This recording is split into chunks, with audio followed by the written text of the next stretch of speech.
कृष्णं वन्दे मन्त्रपाशधरं दिव्यार्भकाकृतिं शिखाबन्धत्रयोपेतं भैष्मीमध्वकरार्चितं तपस्वाध्याय शुश्रूषा कृष्णपूजारतं मुनिं विश्वेशम् इष्टदं वन्दे परिव्राट चक्रवर्तिनम्। श्री गुरुभ्यो नमः। समस्त गुरुओं की वंदना करते हुए हमारे मध्व सिद्धांत की मेर कृति श्रीमन न्याय सुधा नाम टीका ग्रंथ द्वारा 13वीं शताब्दी में एक उत्कृष्ट ग्रंथ रचना की। उन्होंने इस ग्रंथ द्वारा सात्विक जनों के हृदय में तत्ववाद का गूंज उत्पन्न किया। बहुत ही कम उम्र में अल्पायु में बहुत बड़ा साधन कार्य किए। महामहिम जिन्होंने अपने पिछले जन्म में भेल के रूप में आचार्य मध्व शास्त्र को अच्छी तरह से सुना था। जयतीर्थ जी के आराधना निमित्त उसके बारे में कहने की कोशिश करूंगी। सभी शिष्यों द्वारा लिखे गए सभी शास्त्रों की व्याख्यान कौन करेगा? जब उन्होंने आचार्य मध्व जी से पूछा, व्याख्यास्यतेष घोराट, जैसे कि आचार्य मध्व जी के सामने यह बैल मेरी शास्त्र की व्याख्या करेगा, क्योंकि वही ऋषभ अगले जन्म में जयतीर्थ जी के रूप में अवतरित हुए और आचार्य जी के ग्रंथों पर टीका लिखी। ऐतिहासिक पन्ने कहते हैं कि यह अक्षोभ्य तीर्थ ही थे जिन्होंने जयतीर्थ जी ने छुपी प्रतिभा को जगाया। ऐतिहासिक पुरुष जयतीर्थ जी के गुरु जिन्होंने प्यारे से जयतीर्थ जी को ज्ञान दिया और उन्हें प्यारे से तोते की तरह सिखाया। जयतीर्थ जी के पूर्वाश्रम में दोंडोपंत के नामशाही परिवार में जन्म लिया। जयतीर्थ जी ने 18 साल की उम्र में घोड़े की सवारी की और प्यास होने के वजह से नदी को मुंह लगाकर पानी पिया। पानी पीते देख नदी तट पर तपस्या कर रहे अक्षोभ्य तीर्थ जी ने उनसे पूछा कि किम पशुः पूर्वदेहे, उनसे क्या वह अपने पिछले जन्म में जानवर थे? वस्तुतः पिछले जन्म में पशु के रूप में आचार्य मध्व जी की शिक्षाओं को सुना था। इनकी योग्यता को देखते हुए वेदांत साम्राज्य में पट्टाभिषेक किया गया, जयतीर्थ नाम दिया गया, यह इतिहास कहता है।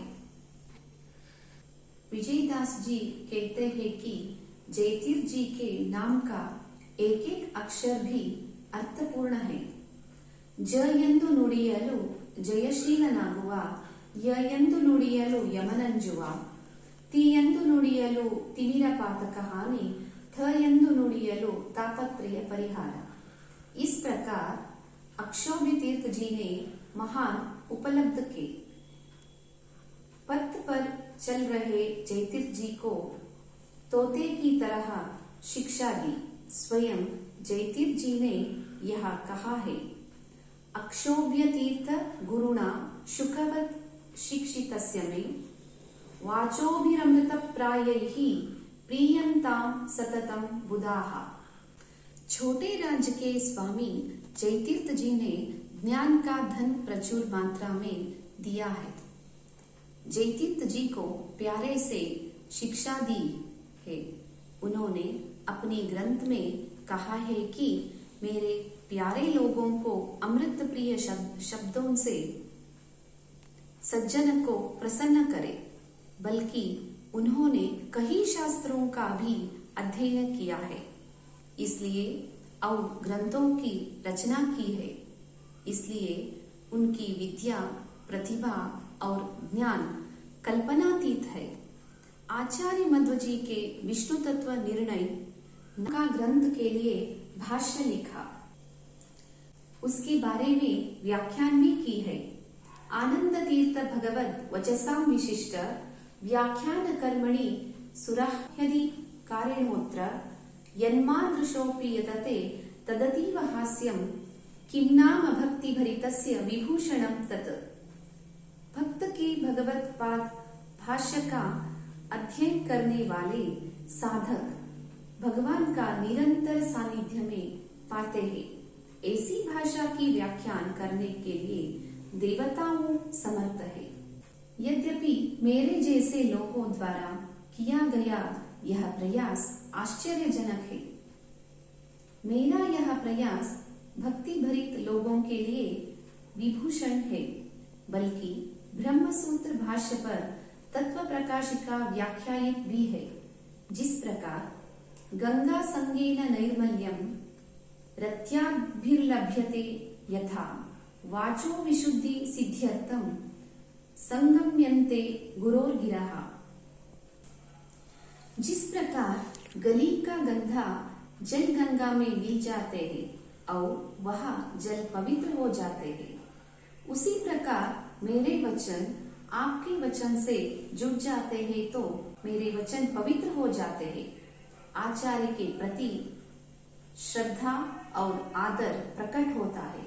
इसलिए जयतीर्थ जी का कहना है कि आचार्य मध्व जी के लिए उनका इतना सम्मान है। इस प्रकार यह कहा जा सकता है, जयतीर्थ जी की गुरु भक्ति, विनम्रता जो कि विद्वत्ता, प्रतिभा, तर्कवाद, वाक्य कौशल, दार्शनिक शक्ति आदि जैसी असाधारण गुणों का एक निरंतर स्रोत है, जो कि विद्वानों और आम लोगों को समान रूप में सबक सिखाने जैसे है। जयतीर्थ जी टीकाचार्य के नाम से जाने जाते हैं, क्योंकि उन्होंने लगभग 18 टीका ग्रंथ के लिए उनके 2 या 3 स्वतंत्र ग्रंथ है। मध्वाचार्य जी के भाष्य भाव को प्रेक्षित करने की आशय से ग्रंथों की रचना की है। एक मेंढक जो सूरज की गर्मी में भागा, उसने छाया के तलाश की, क्योंकि हर जगह गर्मी थी, और अंत में आया और छाया को छूना।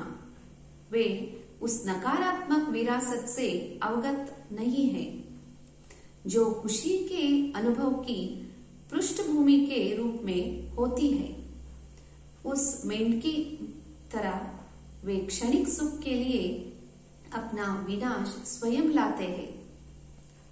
तो उन्हें किस छाया में आश्रय लेना चाहिए? श्रीनिवास नाम का कल्प वृक्ष की छाया।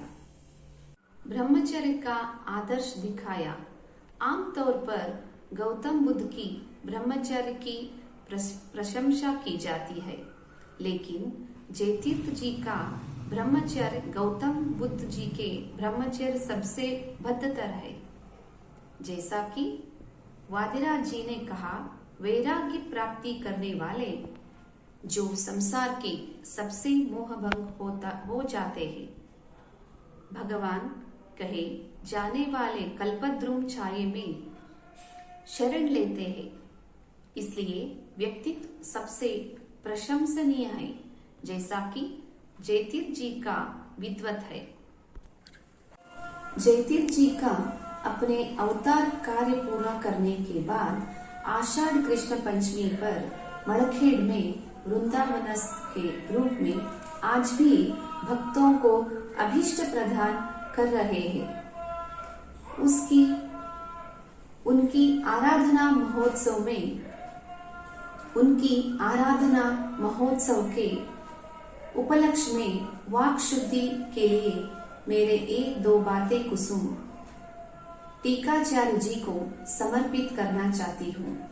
श्री कृष्णार्पणमस्तु।